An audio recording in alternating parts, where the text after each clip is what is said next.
I pledge not to drink and drive. I pledge not to drink and drive.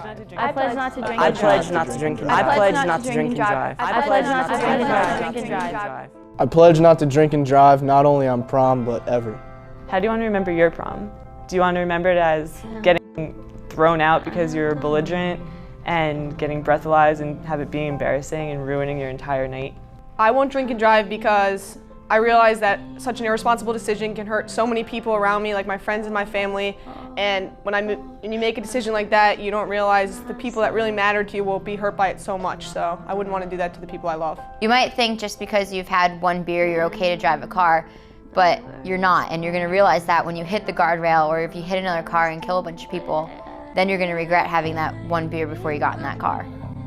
We think about prom for so long. We've been thinking about it since freshman year, some of us, and we don't want to ruin it by making a stupid decision. You know, this is the one night that we're all going to be together. Probably one of the few times every single person in our grade will be together before we graduate, and we should really enjoy it and enjoy the time together and all the effort that goes into planning such an event. We're 18 years old. In the eyes of society, we're considered adults, so we need to start making adult decisions and act more responsible. And a way that we can be responsible is not to choose to drink and drive. I think drunk driving is a horrible decision because it's something that's going to stay with you for the rest of your life if you survive. You could die and lose everything that you do have, but if you do survive, you're left maybe without your friends with a horrible injury that's going to hurt you for the rest of your life, and it's just a decision that you can never take out of your life if you do decide to drink and drive. Drinking and driving is dumb. I mean, we have all these years where we're told not to do it, and you know, we see time and time again the effects it has, and it doesn't even make sense to do it. At 18, you think you're invincible, but in reality, drunk driving can kill you or anyone else in a heartbeat. Prom is one of those nights that you dream about as a little girl. You dream about getting your dress, and you dream about your hair and your date. And I don't understand why anybody would want to drink and just ruin it. I mean, it's supposed to be a wonderful night, and you could ruin the whole thing. Why not drink and drive? It's so cool. You have to have a ride home anyway. Why not go take a drink, go drive home? Yeah, we'll see how well that turns out. Well, I mean, how hard can it be? It just seems so easy. It's not like I'm going to hurt anyone or kill anyone. It seems pretty easy to me. It's not some fairy tale people tell you to scare you. It's real, and you can prevent it, so why would you do it? We're finally seniors. We've made it this far. Why would I ruin my whole life by just taking a drink and making a bad decision to drive? You start to go in and out of consciousness, and then you're done.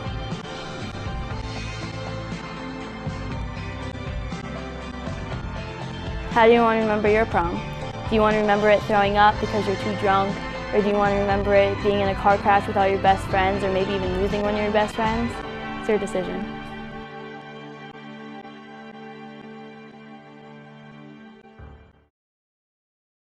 Hi, my name is Mrs. Geiger, and I am a teacher at Mount Olive High School. 14 years ago, my husband left at 8:30 p.m. on his way to work, his police job with the Port Authority Police at Newark Airport. 20 minutes later, I got a phone call, and it was my husband saying, "I've been in an accident, I need help." And I asked him, "Where are you?" He said, "On the side of the road, leaning on the guardrail," as I can hear him getting ready to pass out. And all I could think was, "Oh God, please just sit down." Then one of his friends came to pick us up, myself and my older son, who was just turning 6. And I can remember listening to the police radio saying they thought there was a fatality. My heart dropped, because at that point I thought my husband was dead, because he told me he had a cut on his forehead, his knees were cut open, and so were his elbows. And then he passed out, and I could hear all the cars on his phone around him after that. I don't have a very good view of people who do decide to drink and drive, because when you do that and you hurt someone, whether it's someone you know or someone you don't know, their lives will be impacted forever. Maybe they don't have the job that they wanted to have. My 2 boys, my older son had nightmares for years after that, would not let his father leave the house, was terrified that he'd be woken up again at night, take that 10 p.m. ride in a police car going 100 miles an hour down Route 80 and hearing possible fatality and knowing that his father was in a car accident. My younger son is never going to know what it's like to play catch with your father because of the injuries that his father sustained in the accident. Those injuries don't go away. The nightmares, they don't go away. And it affects everyone. It affects you, your family. There's nothing worse than having to think of a possible funeral, or even going to the funeral of a student that you taught that was involved in an accident with alcohol, whether it was them or the person that hit them. So if there's one thing that I hope I can help everyone with, it's to be responsible and don't drink and drive.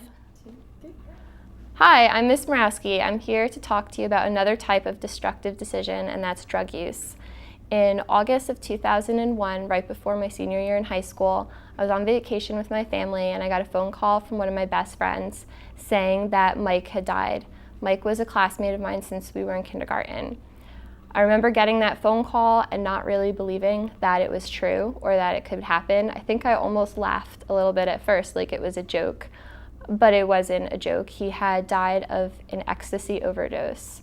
His body overheated and his internal organs began to shut down. He was out with some friends in the city. He had just turned 18. And it was just such a shock. And I remember walking into the doors the beginning of senior year and it just being different, quiet. No one really knew what to do. Everyone would walk past his locker and not really know what to do. People began to write messages on it, put flowers in front of it, and we had to talk about it a lot. My senior year was filled with a lot of moments of silence and sadness, and senior year is supposed to be fun. And I hope that by hearing this story that you'll think about the dangers of all drug use as you go into the prom and the weekend, Memorial Day weekend to follow, and make good decisions, because there's nothing worse than walking back into the school minus someone that you've known your whole life. It's an experience that I had and one that I hope that none of you will. Your prom should be a lot of fun. It should be a magical night, and you shouldn't make any decisions that might jeopardize that and jeopardize the rest of your senior year.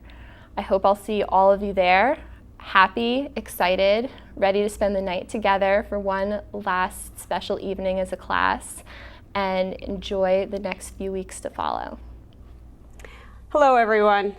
For those of you who don't know me, my name is Mrs. Robbins and I'm the librarian. I'm here to remind you about an important message about making good decisions, especially on prom night. About 18 years ago, my sister was 19 at the time. She got in a car with 3 other teenagers. And unfortunately, there were some destructive decisions made that day. First of all, some of them weren't wearing seat belts. And secondly, the driver was not experienced and they were going too fast, and everyone was scared to speak up and say slow down because they didn't want to seem like the party pooper. And then the driver confused the gasoline pedal with the brake pedal when she started going around a turn too fast, and they went into a tree. So the driver died instantly, and my sister died a couple of weeks later from brain injury. And the other 2 people are still alive today living with those decisions.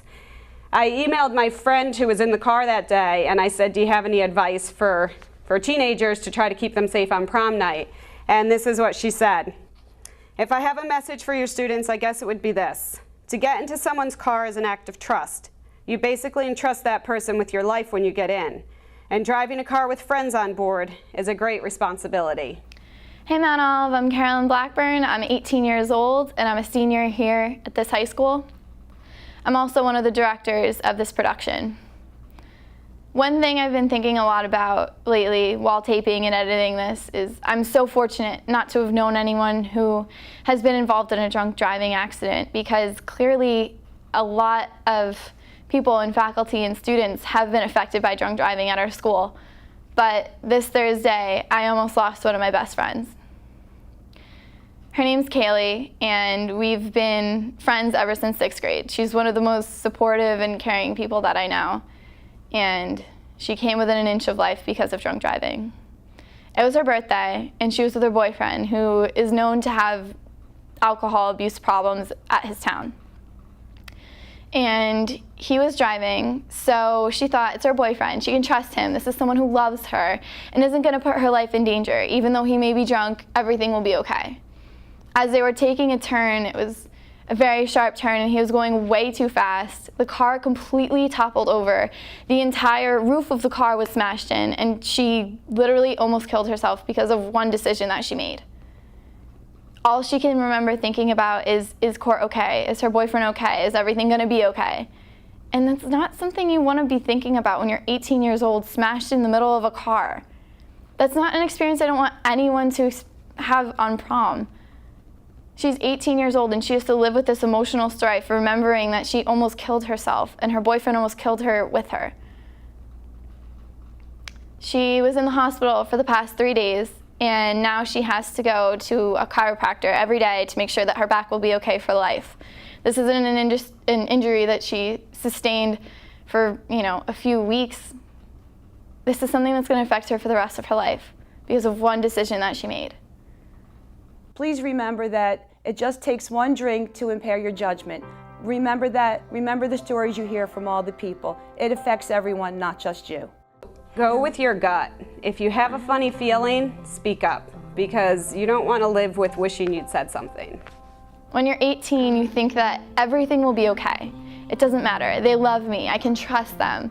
But that's not the deal with drunk driving. Prom is a night that you're going to remember for the rest of your life. Make sure that you remember all the good times and you remember it for all of the right reasons. Hurt myself